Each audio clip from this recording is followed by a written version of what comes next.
Assalamualaikum warahmatullahi wabarakatuh. Perkenalkan, nama saya Novia Farina dengan NIM 40204071 dari kelas PSC. Di sini saya dari kelompok 6 ingin menjelaskan materi tentang analisis vector error correction model atau VECM. Dengan contoh kasusnya adalah, misal kita ingin mengestimasi model VECM hubungan antara kurs, inflasi, dan juga suku bunga di Indonesia. Nah, dengan jenis data dan serius tahun periode 1996 sampai 2024 dengan variabel endogen Y1 adalah kurs, variabel endogen Y2 adalah inflasi, dan variabel endogen Y3 adalah suku bunga.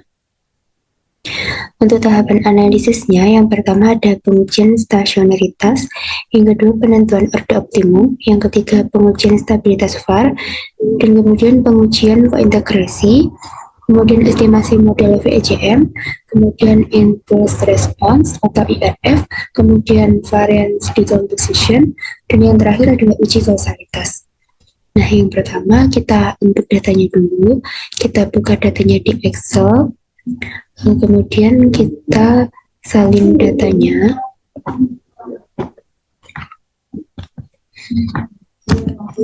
Kemudian kita masuk ke eViews.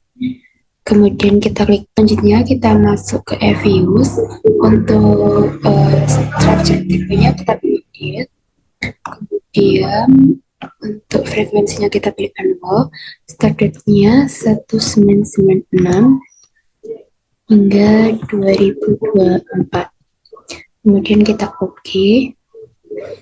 Nah, di sini kita pilih quick, kemudian empty groups. Ini kita scroll, kita salin datanya, kemudian kita hapus. Delete yes. Kemudian kita pilih quick, kita pilih generate series. Kemudian kita ketik log underscore inflasi sama dengan log dalam kurung inflasi. Kita enter, kemudian kita ulang lagi untuk variabel kurs. Kita ketik log underscore kurs sama dengan log dalam kurung kurs.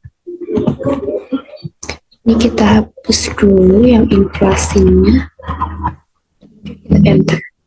Yang terakhir kita masukkan suku bunga, kita ketik log underscore suku bunga sama dengan log dalam kurung bunga.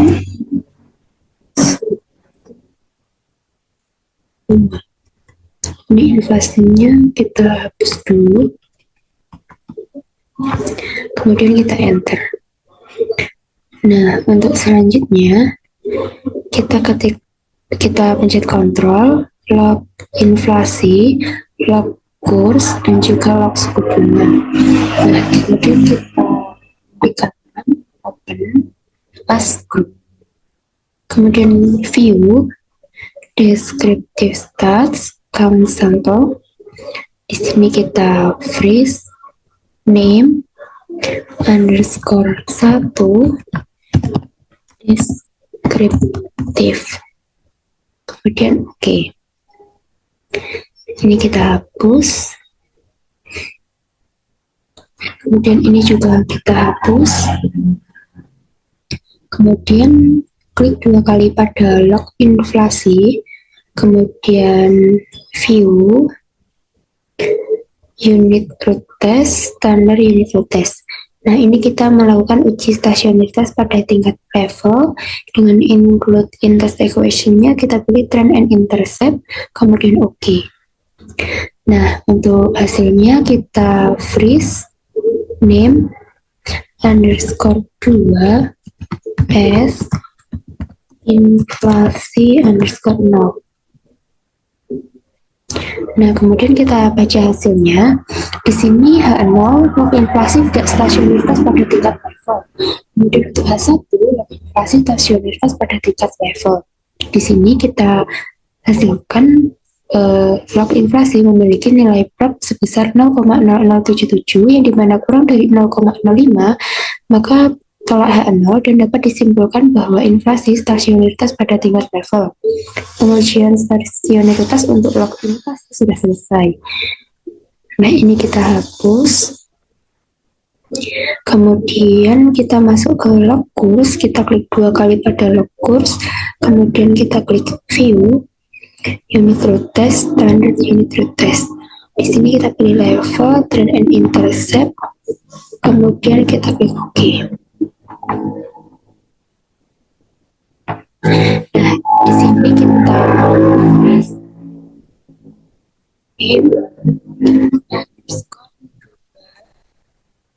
S kurs underscore 0. Oke.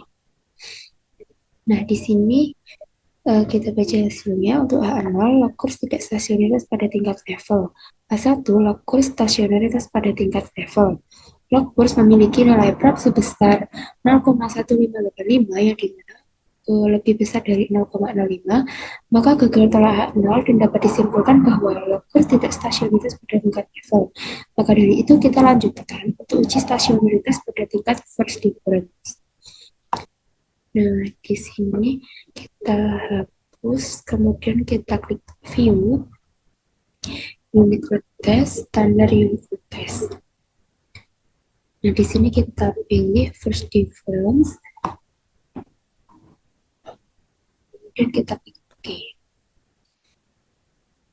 Di sini hasilnya kita freeze, name, underscore 2, S, kurs, underscore 1.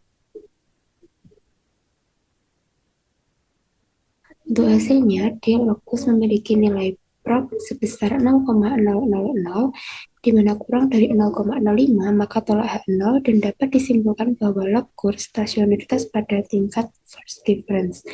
Untuk itu, uji stasionaritas sudah selesai. Sini kita hapus. Kemudian kita masuk ke log suku bunga. 2 kali. Kemudian kita klik view, unit root test, standar unit root test. Kemudian kita pilih level. Oke. Nah, untuk hasilnya kita freeze, name, underscore 2, S, suku bunga, underscore 0. Dan oke. Nah, untuk hasilnya, log suku bunga memiliki nilai prop sebesar 0,0248 kurang dari 0,05, yakni tolak H0, dan dapat disimpulkan bahwa log suku bunga stasioner pada tingkat level. Maka dari itu, uji stasionaritas sudah selesai. Di sini kita hapus. Kemudian kita masuk ke penentuan order leg optimum. Kemudian kita pencet kontrol, log suku bunga, kontrol, log suku bunga, log kurs, dan juga log inflasi. Kemudian klik kanan, open, as var. Nah, di sini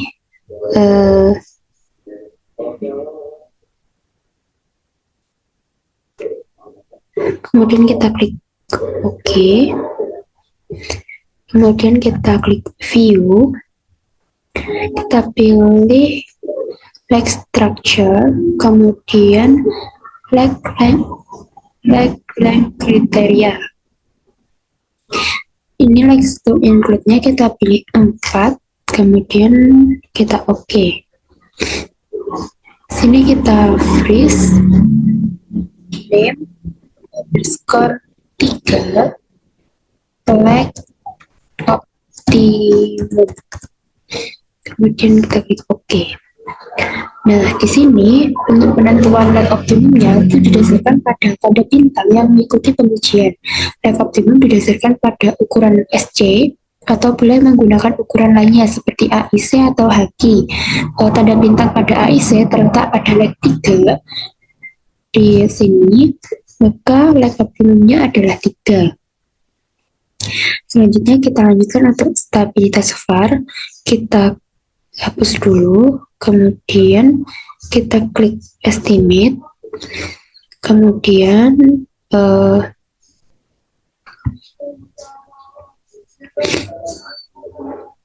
pada optimumnya kita ganti 3, like interval for endogenusnya kita ganti 1,3 karena like optimumnya adalah 3, kemudian kita klik OK. Nah, kemudian kita klik view, like structure, kemudian root table. Nah, kita freeze, kemudian kita name underscore 4 stabilitas var. Kemudian kita klik. Nah, di sini stabilitas var dilakukan dengan memperhatikan nilai modulusnya. Jadi nilai ini yang kita perhatikan. Jika nilai modulusnya itu kurang dari 1, maka var stabil. Jika terdapat nilai modulus yang lebih dari 1, maka var tidak stabil dan penentuan like optimumnya harus diulangi. Dari hasil pengujian ini menunjukkan bahwa nilai modulus yang kita dapat itu kurang dari 1 semua, maka var stabil dan dapat dilakukan uji selanjutnya. Dan kita hapus, kita masuk ke pengujian kointegrasi, kita klik view, kemudian kointegrasi test. Di sini kita pilih yang 3 intercept, kemudian lagi intervalnya 1,3, kemudian kita klik OK. Nah, di sini kita freeze name underscore 5 kointegrasi dan kita klik OK.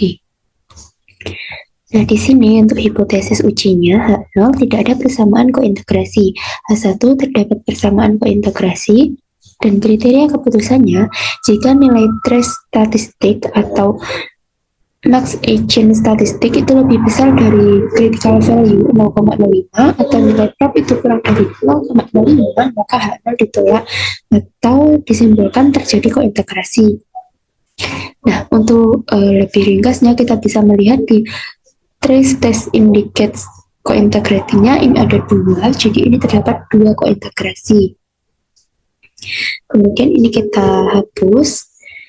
Kita masuk ke estimasi model VICM, kita klik estimate. Untuk var tipenya kita ganti dengan vector error correction, kemudian kointegrasinya kita ganti 2, karena tadi kita mendapat 2 kointegrasi. Nah, kemudian like intervalnya 3, kemudian kita klik OK. Nah, kita dapatkan hasil seperti ini. Kita name model VICM dan kita klik OK. Nah, di sini kita freeze dulu, kemudian name underscore 6 model VICM, kemudian kita klik OK. Selanjutnya untuk estimasi representasi kita hapus dulu. Kita klik view representation, kemudian freeze name underscore 7 representasi. Kita klik OK. Nah, selanjutnya kita masuk ke uji T. Ini kita hapus dulu. Untuk uji T ini kita membandingkan antara T statistik dengan T tabel, yang dimana T tabel itu diperoleh dari input observation dikurangi jumlah independen dikurangi 1. Di sini input observasi kita adalah 25, jumlah independen kita adalah 11, dan jika dikurangi 1 hasilnya adalah 13 dengan nilai alpha 0,05. Dan di sini kita peroleh dari, kita masuk ke Excel, kita klik di sini saja. Kemudian kita masuk ke T. sama dengan T titik INV titik 2T, terus kemudian dalam kurung kita masukkan 0,05, kemudian titik koma untuk pemisahnya kita masukkan 13, kemudian enter. Nah, di sini kita hasilkan 2,16037. Kita ambil 3 angka di belakang koma, jadi kita ambil 2.160. Kemudian kita lanjutkan ke reviews. Nah, di sini untuk independen delok suku bunga, untuk independennya ini ada 1, 2, 3, 4, 5, 6, 7, 8, 9, 10, 11 seperti yang kita hitung tadi. Ya, dimana kita lihatnya adalah T-stats. Kita membandingkan antara T-stats dengan T-tabel. Jika T-tabel itu lebih besar dari T-stats, maka berpengaruh signifikan. Contohnya seperti koin 1, ini T-statsnya min 0,4058 yang dimana lebih kecil dari T-tabel 2,160, maka koin berpengaruh negatif tidak signifikan terhadap delok suku bunga. Kenapa negatif? Karena di sini tandanya adalah negatif, jadi negatif tidak signifikan. Dan begitu juga untuk seterusnya. Untuk selanjutnya, dependent delok kurs juga sama. Kita lihatnya adalah T statistiknya dengan kita bandingkan dengan T-tabel. Seperti contohnya ini yang koin 1, itu T-statsnya adalah min 3,46800. Ini berpengaruh negatif signifikan terhadap delok kurs. Kenapa berpengaruh signifikan? Karena lebih besar dari T-tabel, yakni lebih besar dari 2,160. Tapi tandanya negatif, maka negatif signifikan terhadap delok kurs. Dan juga untuk dependent delok inflasi juga sama. Kemudian kita masuk ke impulse response.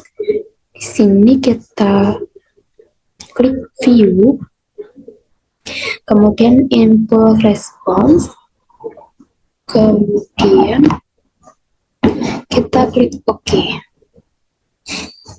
Nah, hasilnya seperti ini. Kita freeze name semuanya, freeze name underscore 8 IRF tabel.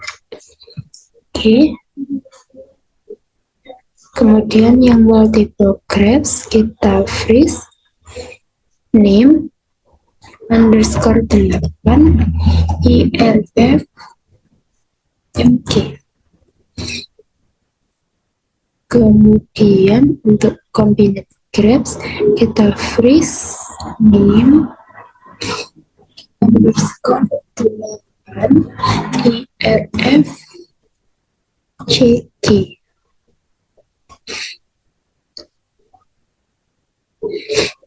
Nah, di sini kita baca hasilnya. Yang pertama adalah respon log kurs terhadap log suku bunga pada periode pertama.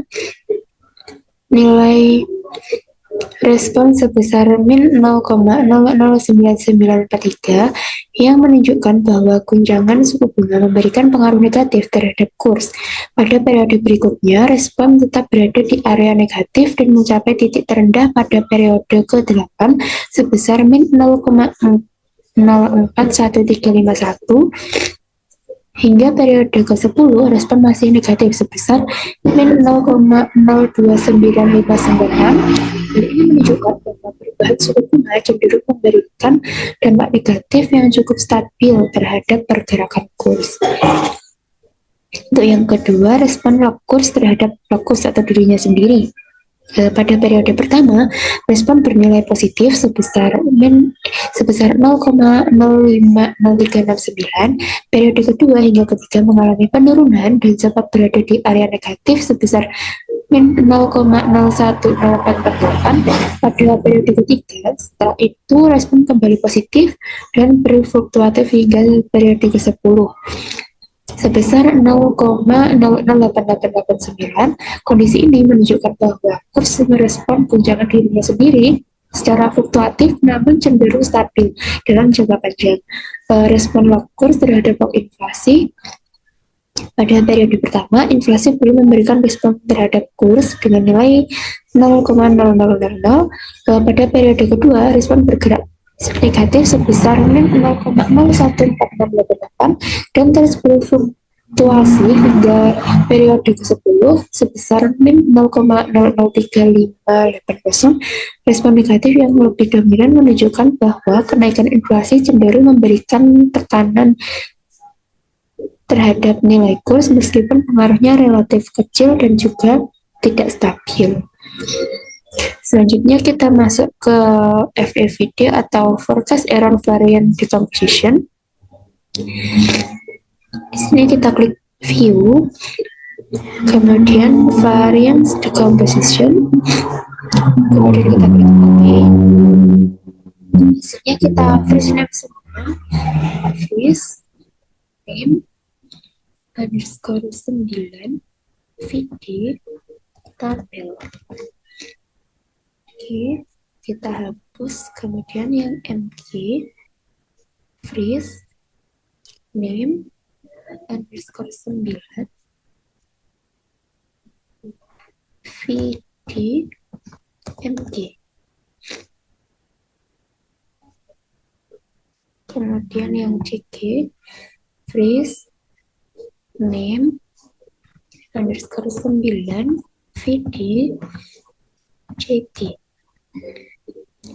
Dan yang terakhir yang ticket grabs kita freeze name underscore 9 VD SG. Nah, di sini kita baca hasilnya.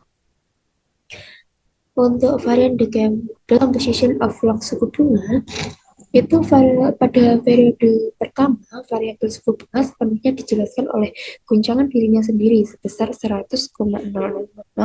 Seiring waktu, kontribusi variabel suku bunga terhadap dirinya sendiri mengalami sedikit penurunan menjadi 93,8910 pada periode ke-10. Sementara itu, variabel kurs mulai memberikan kontribusi sebesar 5,1404 dan inflasi sebesar 0,9685 pada periode ke-10. Hal ini menunjukkan bahwa dalam jangka panjang pergerakan suku bunga masih lebih dominan dipengaruhi oleh faktor internalnya sendiri dibandingkan variabel lain. Yang kedua, variance decomposition of log kurs.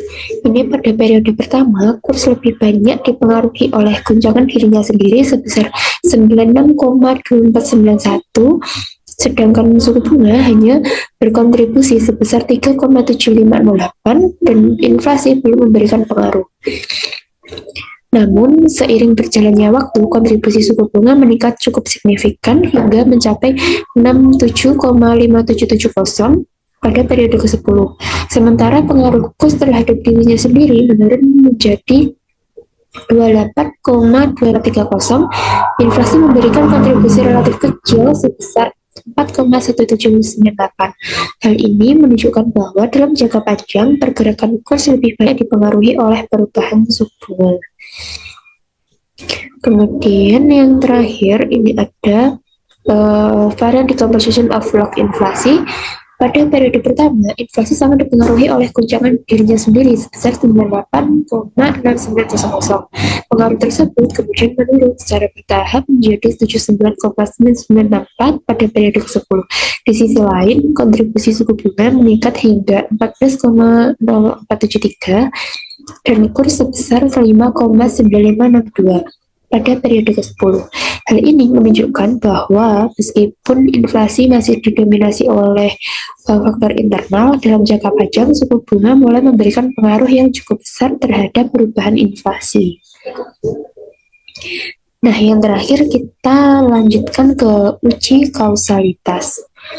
Di sini kita hapus. Ini juga kita hapus. Kita klik kontrol. Kita pencet kontrol, inflasi. Log inflasi, log kurs, juga log suku bunga. Kemudian kita klik kanan, open. Kita pilih as group.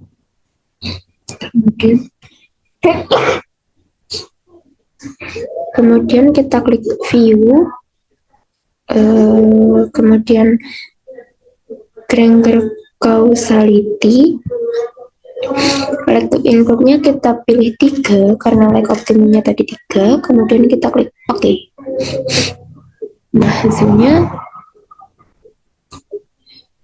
seperti ini.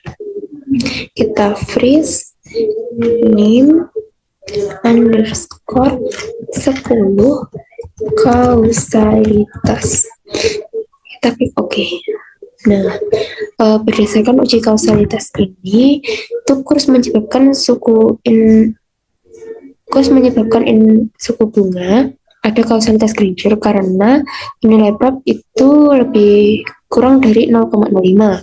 Yang kedua, kurs tidak menyebabkan inflasi dikarenakan nilai prop lebih dari 0,05, dan inflasi menyebabkan kurs dikarenakan nilai prop itu kurang dari 0,05. Inflasi tidak menyebabkan suku bunga karena nilai prop sebesar lebih dari 0,5, dan yang kelima, suku bunga menyebabkan inflasi dikarenakan nilai prop kurang dari 0,5, dan yang terakhir, suku bunga tidak menyebabkan kurs dikarenakan nilai prop itu lebih besar dari 0,05. Untuk ujinya sudah selesai. Kita hapus, kemudian kita klik. Mungkin cukup sekian yang dapat saya sampaikan untuk tata cara menggunakan FViews, langkah-langkahnya, dan juga hasil analisisnya untuk VECM. Bila ada kurang lebihnya, saya mohon maaf. Terima kasih. Wassalamualaikum warahmatullahi wabarakatuh.